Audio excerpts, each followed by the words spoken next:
wonder. It's not about white or black. It's not about male or female. It's not about boy or girl. It's not about young or old. It's about how much you have unlocked.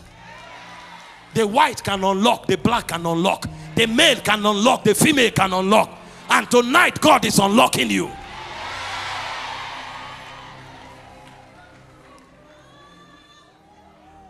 What are the critical components of traveling? That's the first thing you must understand to unlock your propensity. Number one is the ability to manage burdens. Anybody can be a champion. But when God wants to unlock you, what he does is that he puts a burden in your spirit. In Exodus chapter 2 verse 11, the Bible says when Moses was come of age, he refused to be called the son of Pharaoh's daughter, choosing rather to suffer affliction with the people of God than to enjoy the pleasures that was in Egypt for a season. God will put a burden. Listen, like Esther, you will come to a point where you say, enough is enough. If you don't arrive there, see, you can pray prayer of fellowship, you can pray prayer of inquiry, you can pray prayer of faith, but God will still be locked inside you. For you to unlock divinity out of you, it will take a burden. You know what it means to run from a palace to a wilderness? To live immediate comfort and embrace suffering. Something must be working in you that even you cannot explain. Guess what the problem of the average Christian is? He aborts burdens. When the season, the kairos, and this is why you must understand kairos seasons. These things don't happen all the time. When the kairos season comes, what God does is that you are impregnated with a burden. Woe betides the man that wastes his burdens with movies, that wastes his burdens in the corridors of gossip. Those who become generals in this kingdom, those who become gods walking on earth. Hope you know that possibility exists. In Exodus 7 verse 1, God himself introduced Moses. He said, I have made you a god unto Pharaoh, and your brother is your prophet. There are men walking on earth that have the stature of Christ.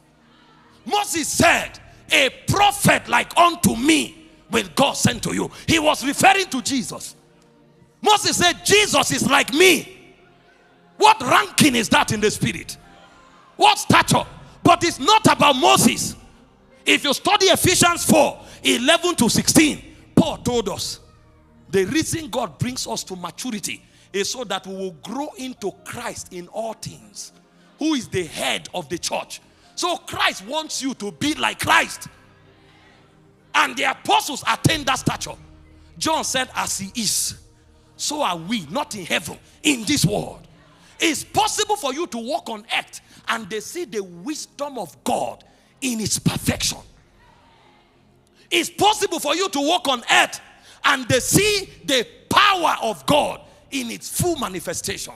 It's possible for you to walk on earth and they see the discipline and productivity of God. Imagine a God who works for 6 days without resting. God does not rest because the day is over. God rests when the job is done. Do you know, if we have that level of discipline, we will change South Africa in 1 year. Not this one that somebody is at work, you need to supervise him with CCTV. Something is wrong. A job of 2 hours takes 1 week to be done. And you ask, they say a Christian is there. And then he comes to church, he's waiting for prophecy to prosper, to prosper. That assignment is your prosperity. Make a difference there. The God you carry work for 6 days without resting. How come you rest every 6 hours? 9 o'clock, they need to take a break to take tea.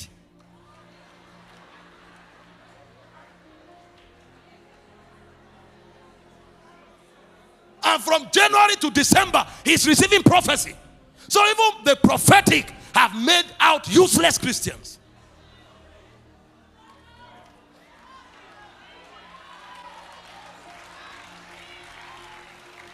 A believer cannot answer any question about anything in life, and he carries the wisdom of God.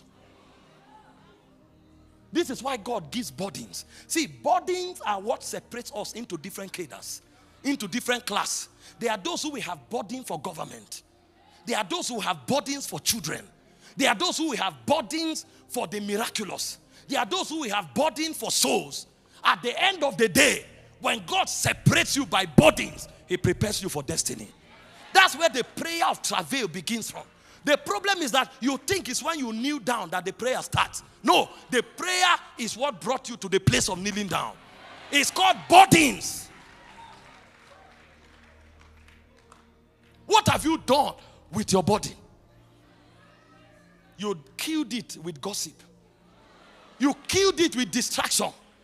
You killed it with immorality. A young man going nowhere looks at you, and because you advertise yourself naked, you gave him the audacity to approach you and tell you nonsense. And then somebody knows you in 2 weeks, you're already in his house cooking, and you slept over. And you say you will change South Africa. You are joking.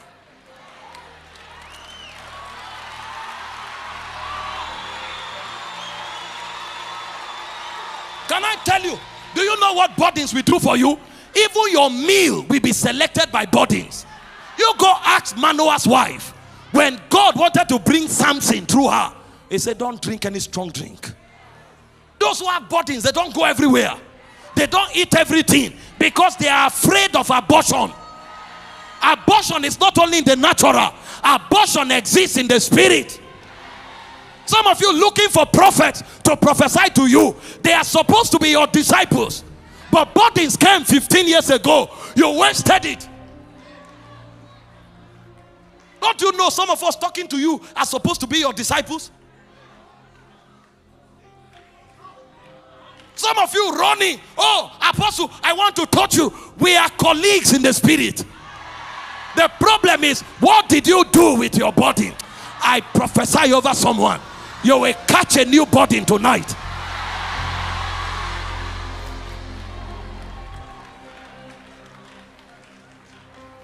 When God impregnates you with a burden, it will take sleep from your eyes. When God puts a burden on you, it will edit your meals. It will edit your friends. There were people I was so knitted with, closely knitted with. Burden separated us. Every time we sat, I was talking nations. They were talking the immediate. They couldn't see as far as I saw. Even though I liked them, I knew there would be a yoke. I couldn't carry them. You know what makes the path narrow? It's burdens. After you receive burdens, then the second protocol is activated.